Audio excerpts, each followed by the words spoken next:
Hello everyone, welcome back to the channel. In this video, we are going to learn Python syntax, which is the basic structure of how Python code is written. If you want to write correct Python programs, you must understand syntax first. Don't worry, Python has one of the simplest syntaxes of all programming languages. By the end of this video, you will be able to read and write basic Python code confidently. So let's get started. So Python syntax is simply the set of rules that tells Python how code should be written and interpreted. If your syntax is wrong, Python will give you an error and the program will not run. For example, if I print hello world, now if I execute the code, we got an hello world written. That's because this is a valid statement because it follows correct syntax. Okay, now another very important thing in Python is indentations. It basically replaces curly braces that are used in other programming languages to end any statement.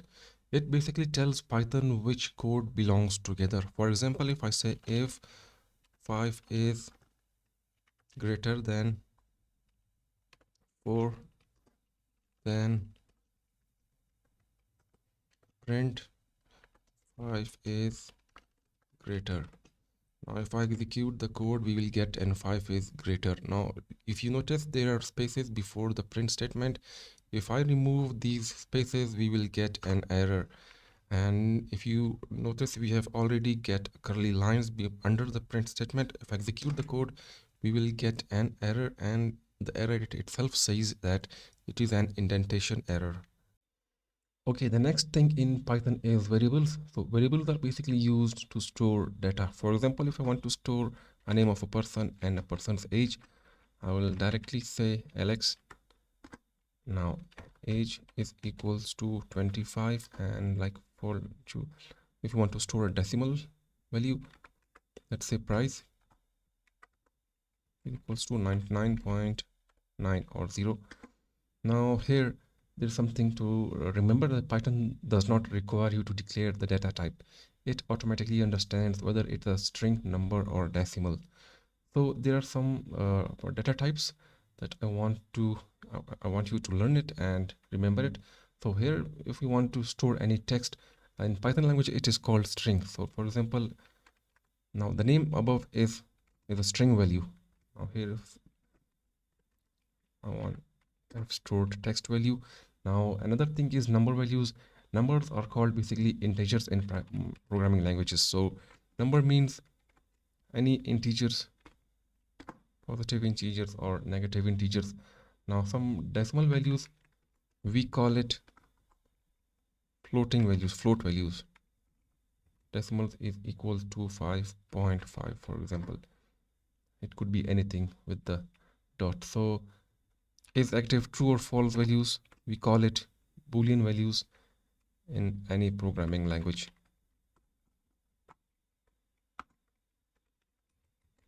If active is equals to true.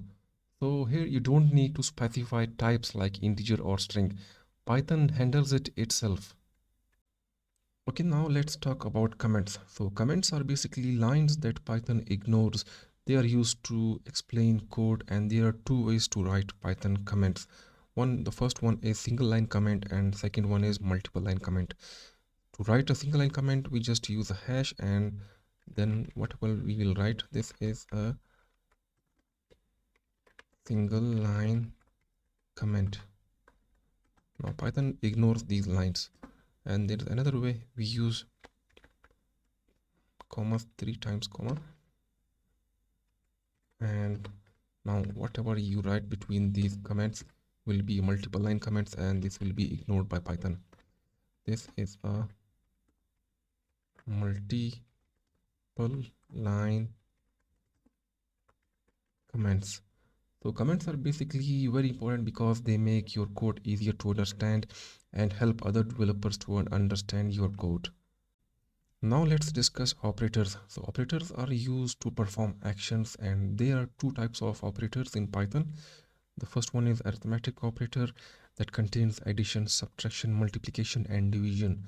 And the second one is comparison operator. So comparison operator basically compare values and return a boolean. So let's first discuss about arithmetic operator. For example, let's say print 10 plus 5, print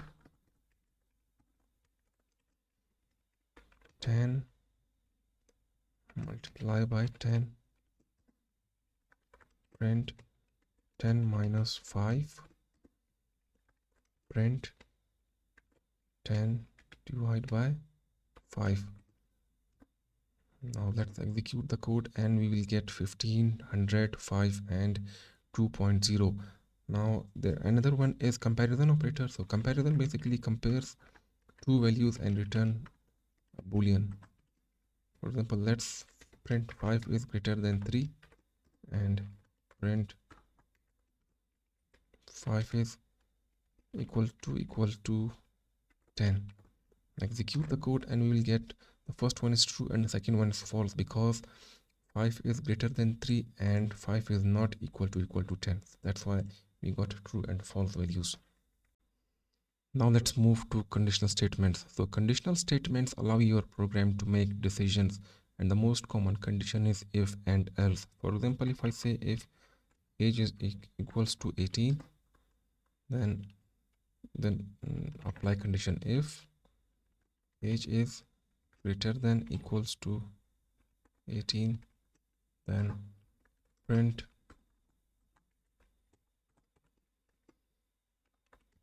you are allowed,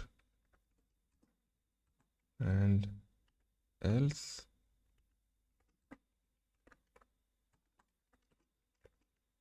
you are not allowed.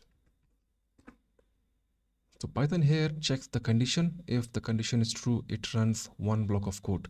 If the condition is false, it runs another block. This is how decision making works in Python. Okay, the next thing in Python is loops. So loops are basically used to repeat code, and it helps reduces repetition and save times. And the two commonly used loops are in Python are while loop and for loop. So let's talk about while loop first. So let's count is equal to 1. I will say while count is less than equal to 3, then print count and add 1 to the count every time. Count plus equal to 1. Now let's execute the code. We will get 1, 2, 3. Now the main differences between the while loop and for loop is that while loop repeats code as long as the condition is true, and the for loop repeats code for a specific number of times. Actually, let's talk about for loop. For I in range, and range I'm giving 3. Now let's print I. Execute the code. We will have 0, 1, 2 because in Python index starts from 0.